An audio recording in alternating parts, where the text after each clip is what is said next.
Yo, what's going on, y'all? OnlyBalls back with another video today. It's gonna be doing my NBA Awards show video.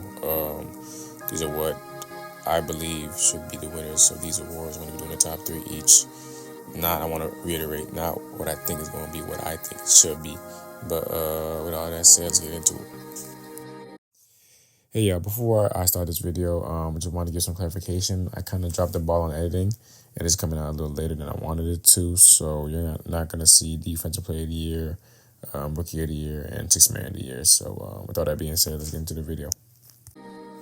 The first award we're going to get into is the Coach of the Year. My winner is Ime Udoka, followed by Kenny Atkinson and JB Bickerstaff. All three of these guys have done an amazing job this season with their teams. But I think Ime, should win it with the expectation that the Houston Rockets had coming into the season. They've just looked so good in that Western Conference. Many young players, and it's all, most of the credit should go to Ime. He had him running last year as well. Almost made a push to get into playoffs last year, and he's just a great coach, a great schemer. I think he deserves this one. Kenny Atkinson did a great job as well with the Cavs, getting them to the first seed. Not many people saw them, being this first seed. I can't say that I saw them winning 60 games. I knew they were going to be good, but this good. He's definitely, I didn't predict this for sure. So shout out to him, to your bigger staff as well, in Detroit. If you have any of these three winning, I can't hate it. Especially JB going into this situation they were in last year, winning 14 games and now being in the 6 years and playing completely, just being in the playoffs. That's an amazing feat to do in Detroit. Now on to the most improved player. This is up for a lot of debate. I heard a lot about Kate Cunningham talks, and I think we need to really get back to what this award is really about. Even though Kate Cunningham has improved, and there's a lot of people that were up for this award that has improved. We really got to get to the roots of this award, which is a player that really wasn't looked at to kind of get better or whatnot, but a guy that did, he kind of caught by surprise, and that's what I used for my criteria. So my winner was Dyson Daniels. He's a winner for most improved player, and my 2 and 3 was Ivica Zubac and Christian Braun. I would have had actually Norman Powell, but I don't think he met the games requirement. So yeah, unfortunately, he's not going to be able to be in this award. But Dyson Daniels coming into a new situation in Atlanta, coming from New Orleans, getting traded, kind of being afterthought in that trade, and just having a great season. He's a great defender, a great connector. All I say for him is when he gets that shot down, he's gonna make a lot of money. That's for sure. Shout out to him. He's putting the guards back on for DPOY talks, and I love the season that he had.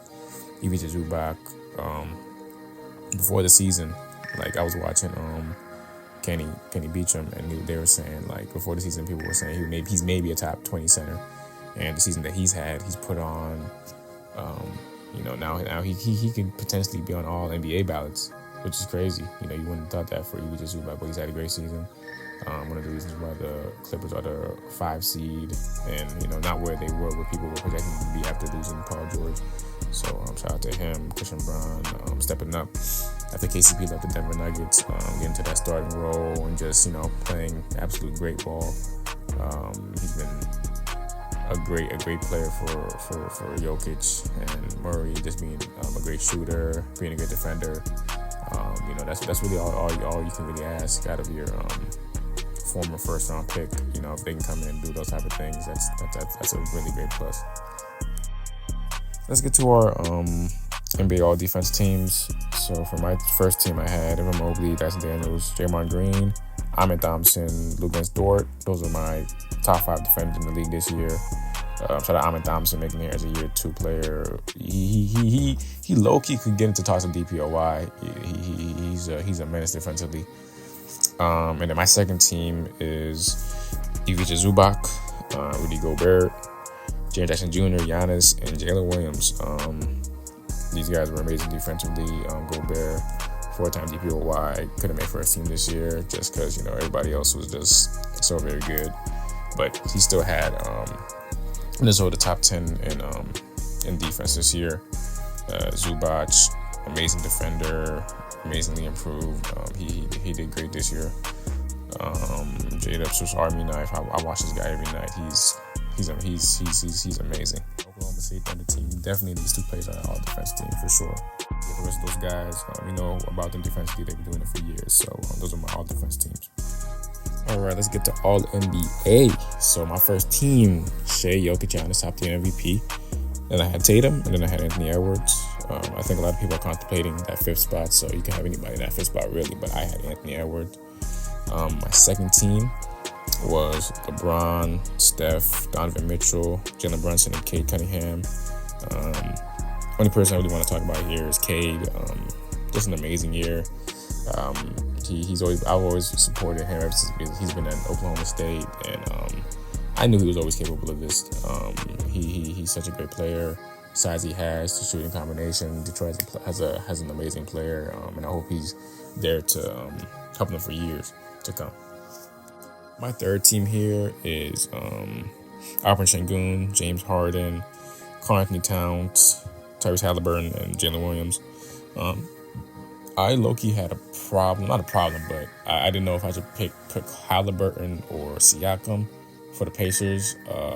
Not that the Pacers needed a representative, but I just picked Halliburton because I think that his season turnaround kind of reflected the Pacers' season turnaround. He didn't start off so well, and when he started to get going, the Pacers started, looking elite. Shout out Harden making All NBA after the year he had. James Harden, man, he's wow, just an amazing player, one of the greatest players we've ever seen. I want to give him his flowers, man. He was unluckily put in an era where he had to play the Warriors every year, and shout out him getting this team to where they're at. Because without him, you don't know what happens because Kawhi, wasn't healthy all the season, and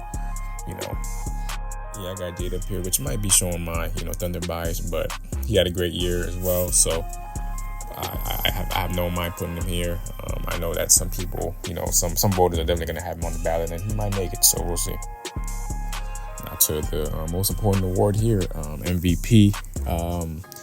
All year this has been a two-man race between Jokic and Shai. Both have had great years. Jokic having to trip it up at the center position. Some very special stuff. Basically carrying that Nuggets team, on his back. Like that Nuggets team without him is essentially nothing. Just had a historically great year. Won MVP and basically had his best numbers ever.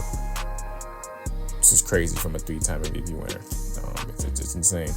Shai, on the other hand, one of the greatest scoring guard seasons ever. Led the Oklahoma City Thunder to 68 wins, franchise record. That's the 5th most wins in a team season ever. Had such a great year. Led the league in 50-point games, the league in 20-point games, 10-point games, 30-point games, 40-point games. Like it was a pleasure to watch Shai as a Thunder fan. Definitely one of the greatest seasons I've ever seen. But to both of them, shout out both of them. The only one man can win it. Giannis is my third, by the way, if that really matters. Giannis, unfortunately, he's in an era or in a time where just two giants right now that are dominating the MVP. Giannis will get his due again someday, but he already has to. So let's get out to, what I'm saying. He has enough, right? But yeah, my 2 is Jokic, and my number 1 is Shai. I think when you look at all the numbers and just everything that Shai was able to do this year with the Thunder, it just seems like it's his award to win. Jokic, he ain't do nothing wrong, which is we're looking at pins and needles here, but yeah. But it's tough to just look at both seasons and just 68 wins, the number 1 seed again. It's hard to argue against, right? Even being a Thunder fan might be biased for me being Shai, but it's not really biased when you look at the stats, when you look at, you know, the team effect and just him as a player himself and what he was able to do with his squad. Just a special year, really. I can't put it into words how good of a year Shea had. And Jokic had a great year too, but Shea's my MVP. Thank you guys for watching this video, and I'll catch you boys in the next one. Peace.